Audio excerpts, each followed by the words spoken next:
Hello friends, fans, and dairy products of all ages. This is Cheese of Ages here with a review of Jurassic World. And I saw it recently, even though it has been out for a bit, and a lot of you that would want to see it probably have seen it already. But in the event that you haven't, I have a review here. And if you've seen it, you're watching the review here, hey, woo. You know, post-watch reviews of movies you've seen already. Hooray! So, anyway, we'll keep the beginning spoiler-free in case you have not seen it. Straight number review of the movie, I'd give it a 6.5 out of 10, which is reasonably good. I'd say that's like rental movie quality. If you saw the movie for the first time, having like rented it, or like you got it on Netflix or something, and you like decided like you were gonna like watch it for the first time and as a rental caliber thing, then you would be really satisfied. It's like, oh, that was a good rental. If you like bought it on DVD, it's like, okay, that's pretty good. It's not really worth a movie ticket price. It's not one of those movies you're like, oh, I'm glad I saw that in theaters. It's not really worth that. As far as comparison goes, 6.5 out of 10 for Jurassic World. I'd give Jurassic Park 3 a 4 or 5, because it was pretty much a crap rehash of the first movie. The first movie I would give a 9 out of 10, and the second one I'd give a 7.5. It had flaws, but was still really good. Jurassic World was almost as good as 2. Some people will place it slightly better or as good. You know, it is up there as a really solid Jurassic Park 1 sequel. I still prefer 2 to it, and pretty much a wet sock on the screen for 3 hours would be better than Jurassic Park 3. I'm kidding. But yeah, it's not worth seeing in theaters, really. The movie's well directed. The action scenes are good. The special effects, cinematography, and things like that. All but one aspect of the movie is really well put together. And if you've read scripts around the internet, you know the aspect I'm talking about. The writing, and by extension the editing. Because the editor should have fixed the problems with the script. And apparently the problems with the script came around because like the earlier drafts were written by people that left the production crew, and then there was legal disputes over the author's credits that caused like many script rewrites to happen, and it just fucked up the script in the grand scheme of things. What this script is terrible. The dialogue is just so dumb, so terribly written. It's like bad. The pacing is shit. You know, and after all, before like it drags on and on. You know, like there's kids characters. There's kid characters in this movie. That's not much of a spoiler. The pacing is like, okay, the setup is happening. Here's a scene with the kids. Okay, the movie's progressing. Here's a scene with the kids. Okay, the movie's progressing again. Here's a scene with the kids. Every scene with the kids is like taking the movie by the collar, slapping it in the face, and holding it there for a couple of seconds, and then letting it continue. And are poorly situated as fuck. And it's like they put scenes from other movies into the movie. The villain subplot about using dinosaurs for military applications to explain why things go horribly wrong in the park feels forced as fuck. The subplot with the children feels forced as fuck. There's like a romance subplot in there that is not really in there, that's like just kind of thrown in there and then concluded. You know, they don't have any progression in it. It's just the beginning and the bookend. Everything is just paced poorly as fuck, and it's cluttered as shit. Now, aside from these bits that clutter up and fuck up the movie, when the movie plot is progressing, it's actually good. You know, when they're like dealing with the dinosaur situation, it's like hitting every trope imaginable, but it's still okay. It's still progressing the plot. And then there's it's okay when it's being the movie and not being cluttered with all the side shit that's forced as fuck. Some of the acting is terrible. For instance, the main villain, the guy that wants to use dinosaurs for military applications. How is that guy paid to do this? It's like it's like high school play caliber villain. It's like so bad. And the child actors are like okay for child actors, but anyway, 6.5 out of 10. I'd recommend I would strongly recommend it as a rental caliber movie, or like buying it once it's price reduced when it comes out on DVD. You won't be dissatisfied with it. It's like, oh, I'm glad I didn't go see this in movies, but it's still good. You know, I'm glad I didn't see this in theaters, but it's still good. Let's go into the elements, the section of the review that has spoilers in it. Major drag in the editing and script department was the scenes with the children. It was just like, who put this sequence of plot progression together? This is terribly edited. This needed a second draft. First scene with the kids, they go to Jurassic Park. Second scene with the kids, they're arriving in Jurassic Park. Under the care of a personal assistant babysitter that is a completely pointless character.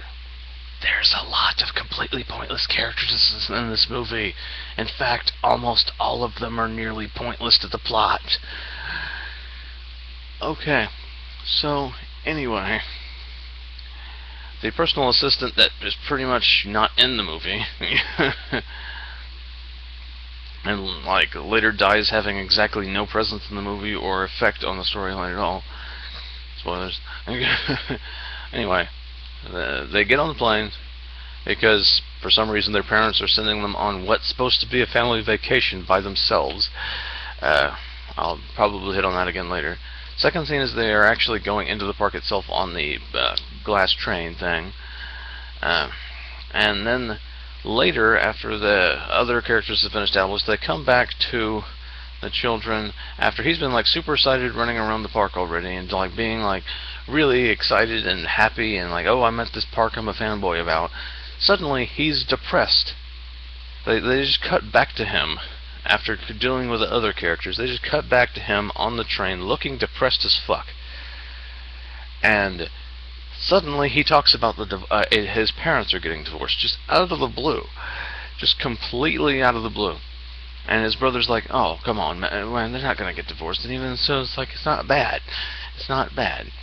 It's going to be okay. And they have like a little sibling and a troubled home and a bonding moment. Movie plot starts progressing again. It cuts away and the movie is actually moving again.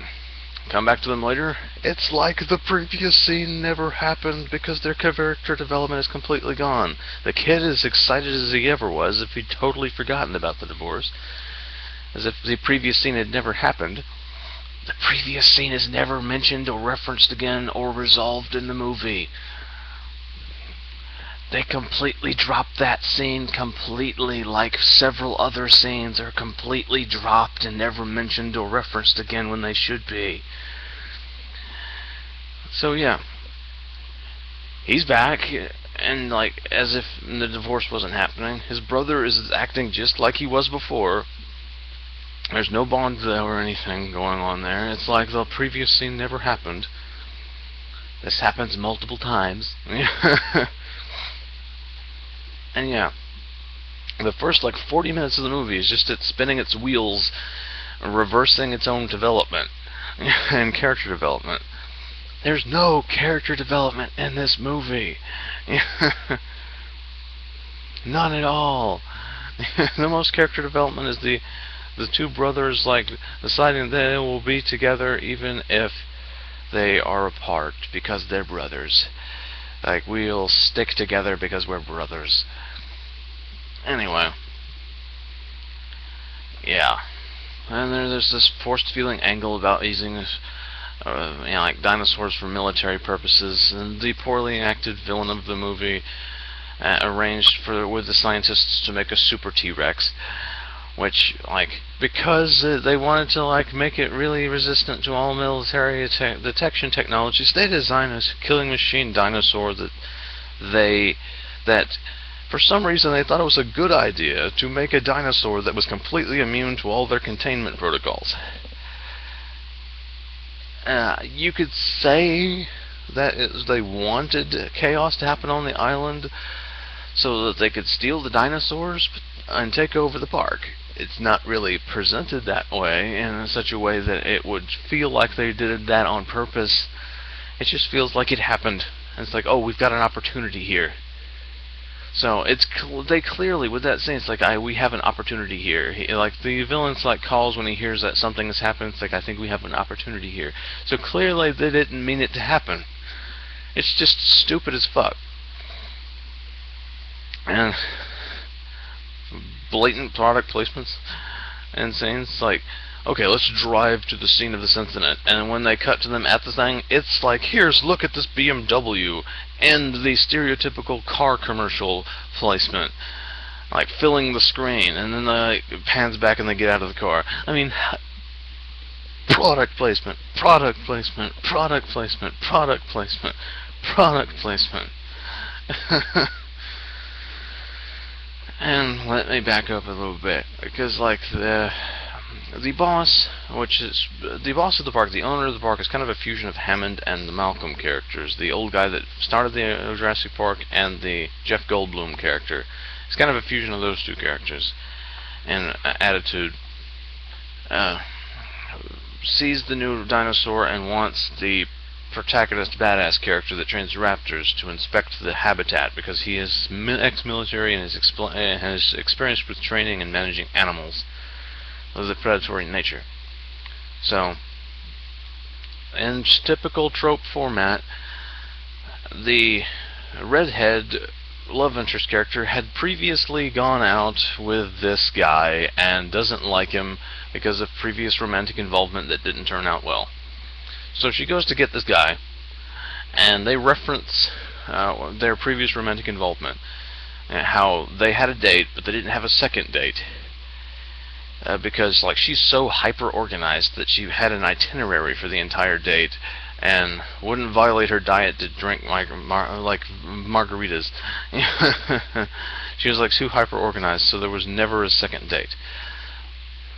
If this sounds like a scene that's referencing, that's setting up some reference later, to where this scene will be called upon later as a bookending thing, if it seems like a setup for a scene referencing it later, that's because it sounds that way, because it's perfect. It's like here, this is going to be referenced later, saying top to bottom.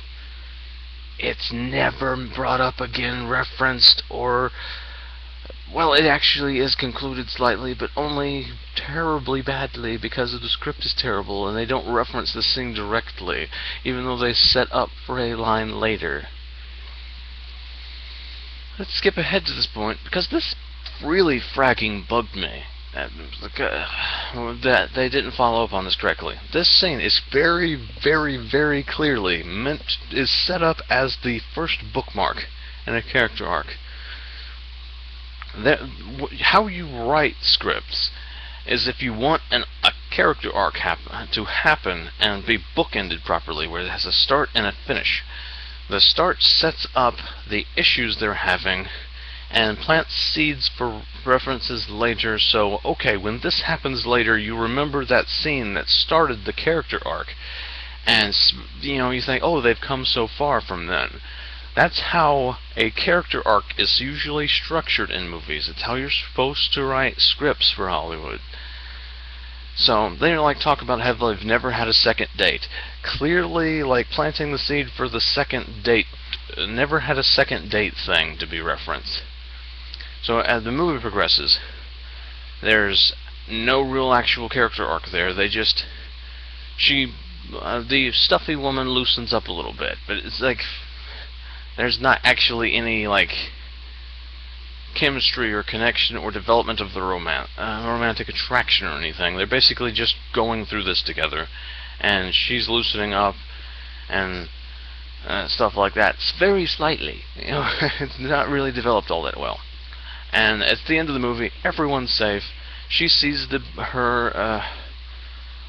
protagonist guy, and she's like gonna walk over to him, and it's clearly like, okay, this is gonna be the book ending scene. She's gonna walk up to them, they're gonna exchange lines. When she starts walking up there, it's like, oh, yeah, there's gonna be a line where he's gonna say, how about that second date? Referencing the first bookmark. And then putting it all together and making it a tight little character arc package. She's gonna walk over to him. She walks over to him and says like, okay, so what do we do now? So you're like, it's just okay. He's gonna say it. He's gonna say, how about that second date, or some reference to second date. She walks up to him. So what do we do now? We should stick together for survival. What? And then you like, is that seriously the line you're gonna end? Oh God, it was. You ended the movie on that line. You ended the movie on that line that doesn't properly bookend the character arc that it was supposed to bookend, and references no prior scene in the movie other than the fact that they've barely survived an incident. Oh God. And that line doesn't even bookend their character arc or have anything to do with their underlying character arcs. Other than the fact that he's like had a pack of raptors, which is like very much of a stretch because it didn't involve her at all. If anything, it's a bookend line for the brothers' story arc about them staying together even if their family falls apart because they're brothers. Did the freaking people typing out the script put the wrong characters there? Did they put the wrong line to the right line to the wrong characters? You seriously ended the movie with a line that drops the ball so hard it fell through the freaking floor and killed someone in China. What the fuck? You set up blatantly the first book mark and the start of the character arc. We never had a second date. Dialogue. The scene that's supposed to reference it. The line of dialogue that's supposed to call back to that beginning of the character arc. We should stick together for survival. What the fuck? What the fuck? And this movie dragged along so long I stopped giving a fuck after a point, and then I resumed giving a fuck once the like third act started, and it actually started progressing correctly. Another scene that bugged me. They've decided, finally, after spinning their heels, that they're just going to take a chopper with a Gatling gun on it and fucking mow this genetically engineered Super T-Rex down with a Gatling gun. Other than a helicopter. And several dialogue things happen. The owner of the park, who just recently has been taking helicopter lessons and is still 2 lessons away from getting his helicopter license, is either one, the only person that can fly a helicopter left on the island, meaning none of the security staff he has hired for this particular task knows how to fly a chopper, or 2, he decided that he was going to do it himself even though he knew he could not fly a helicopter perfectly. And they die. It fails because he was the pilot of the helicopter. Oh, and another dialogue mistake, as I said, there was multiple ones. As he's approaching, you know, he's making a big deal about, oh, I'm flying into battle with you, you know, and in that little dialogue exchange, he's like, he establishes, and the dialogue establishes, that the two people in the helicopter with him, are both war vets. They saw combat and actual war. Maybe in their roles, but apparently not, considering the dude manning the Gatling gun never hits the thing. Not once. Not a single bullet hits that T-Rex. That Super T-Rex. Not one. He keeps continuously firing behind him and chasing him with the thing rather than actually leading the target. This military-trained gunner that can't hit a dinosaur the size of a city bus. Not even once. And a scene earlier in the movie when their first response team, is going to like try and shrink this dinosaur so they can recapture it rather than killing it. Apparently these people are so bad at their job that they can't track a dinosaur with tracks and other things, and I'll give it to them. Like in the trailer, it's like, how did that big ass fucking thing sneak up on them? It was standing in a particular position near a piece of bait it had essentially dropped, because it like pulled out its tracker and left it there and then waited in the tree line. It has optical camouflage apparently, because apparently the ability to alter your skin pigmentation works like optical camo. It's far better, like freaking skin pigmentation, color change, camouflage than the animal it's supposed to be based on. But I'll just it's movie physics that away. It's still annoying that these people whose entire task is tracking dinos can't track dinosaurs that are the size of city buses, and also when they are actually trying to take down the dinosaur, they do it in the most clumsy, untrained way possible, with no actual organization. It's like they might as well just be running around screaming, shooting in random directions. It's so poorly or coordinated. They just it's so fucking terribly done. Like, oh, I'll stand here where it will tail swipe me. I couldn't possibly have predicted that this tail the size of a bus could possibly come my direction. I don't know how to handle T-Rexes, even though I'm trained to be able to subdue T-Rexes, and this thing is the exact shape of a T-Rex.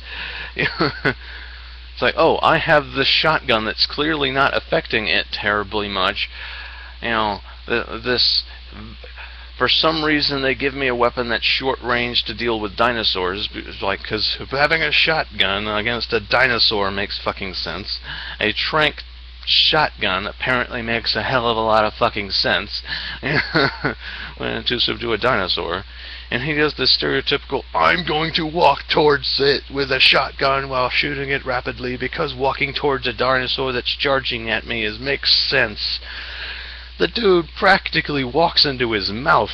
It's like, I'm going to walk directly in your mouth rather than going to the side. I'm not going to combat roll while firing like a logical human being would. I'm just going to step right onto your mouth and jump down your throat so you won't have to try. It's so shittily done. The script is so stupid. This shit is stupid. Throughout the movie, I was just constantly, I was so sick. Did he seriously just do that line? Is that seriously the line? Did he actually just walk right towards that dinosaur firing a shotgun rapidly as if that was going to be effectual and walk right into his mouth? Is he really going to fly the helicopter? Are they really letting him fly the helicopter? Is he really the only one that can fly the helicopter? Are they really having trouble with their phones where they can't connect to an audio call and not texting each other with smartphones? Are they really freaking doing these stupid fucking things with the script? Did that raptor just walk by that squad of armed goons without any conflict whatsoever that just left a moment ago? Left that lab that he just went entering in just moments ago. So apparently they're just like passing each other in the hallway like an regular day at work. Just because the villain needs to die in this scene, the Raptor just completely like walks in at random by armed goons, and no conflict there happens, and kills the villain because he has to be killed by a raptor for plot convenience's sake. The script is just shit. Now the climax of the movie was freaking awesome. The Indominus Rex, the big genetically engineered super dinosaur, the monster abomination. You shouldn't mess with nature. This is like not how it's supposed to be. This is not what Jurassic Park is about. You know, you've made a monster. You know, you've messed with nature. So, they're having the showdown in the main park, which reminds me of something else that was shit that I should go back to later. But the Raptors, I just remembered something else. It's like, okay, the Raptors turn good again after turning evil earlier, and the main character, Velociraptor trainer, sicks the Velociraptors on the dinosaur, because apparently 3 Velociraptors can take down a genetically engineered Super T-Rex. Which is what I'm going to go harken back to later. The supervillain is like, oh, these raptors can hunt and kill this thing. Like, maybe they could be bloodhounds, but 5 Velociraptors aren't going to take down a Super T-Rex. They want to take down a regular T-Rex. Stop acting like there's some immediate solution to them. This is stupid. Anyway, 2 of the 3 remaining Velociraptors, because 2 were killed when they went to the bad side. 3 of the Velociraptors tackled the thing, and 2 of them are killed. The beta of the pack, Blue, manages to survive, and the love interest chick decides to go get a handily, relatively close by. For some reason, the habitat for the T-Rex is where if he escaped, he would be in, like, amongst 10,000 people, because he's, like, right by the main building, apparently. He lures the T-Rex to the Super T-Rex, and it's like the T-100 from, like, the first Terminator movie taking on the T-1000 from the second movie kind of moment. It's like, oh, the original monster of the movies has come. It's the showdown. The classic versus the new. The old versus new. Nature's perfect predator versus man's genetically engineered abomination. The genetically engineered abomination that's a Super T-Rex logically kicks the T-Rex's ass a bit. There's a decent scrap, but the T-Rex is overwhelmed. Then Blue's revealed to have survived the battle, and comes back in, jumping on the thing, distracting it whenever it gets a slight advantage, like biting it and like basically like no, like putting its hand over its eyes, like no, you know, like the little dude that like grabs the dude from behind and hops on his shoulders, and so the guy he's on the side of can like punch the bigger dude in the ribs. It's that kind of situation. So the Velociraptor and the T-Rex like team up and like bring it towards a conveniently not in the right place, because the park layout has suddenly changed, because it was not here previously, it was somewhere else. They battle it to the edge of another exhibit where they a big ass sea monster basically comes up and like grabs the thing and drags the Super T-Rex down and kills it. Now I could see why they did this, and it was an excellent thematic thing. The 3 big image dinos of the movie occurred, like the classic T-Rex, the Velociraptors, who were like major character dinosaurs because they were the trained dinos, and the big like scene of which the big ass sea predator jumps and gets the shark. They made a big deal of like making this an image dino. The 3 big image dinos of the movie team up and take out the monster, the genetically engineered, not natural thing. The 3 natural predator image dinos of the movie take out the monster that's not supposed to be. That was nice. And the like, I'm the king of the sea, motherfucker. Kill like this big ass freaking sea predator's like, I'm the best predator. The element to it. And then of course the Dino trainer's like, you can't come with us, Mr. Raptor. You're gonna be free. I love you, my friend. Be free in the wild where you should be. You can't come with us because it's civilization. Nature should be left to nature. And then the shitbook ending to their romance. And the unresolved divorce angle that's not referenced at all or resolved in any fashion whatsoever. Yay. Overall, it's an enjoyable movie. It's good rental quality, like I've said several times. But don't bother seeing it in theaters if you have not seen it already in theaters. Get it on DVD, preferably when it's price dropped. It's a disappointment. If you were expecting it to be like as good as Lost World or anywhere near as good as the first Jurassic Park movie, you're just gonna be disappointed as fuck. It's better, the league's better than Jurassic Park 3. You know, it's a solid sequel, but don't go in expecting something really good.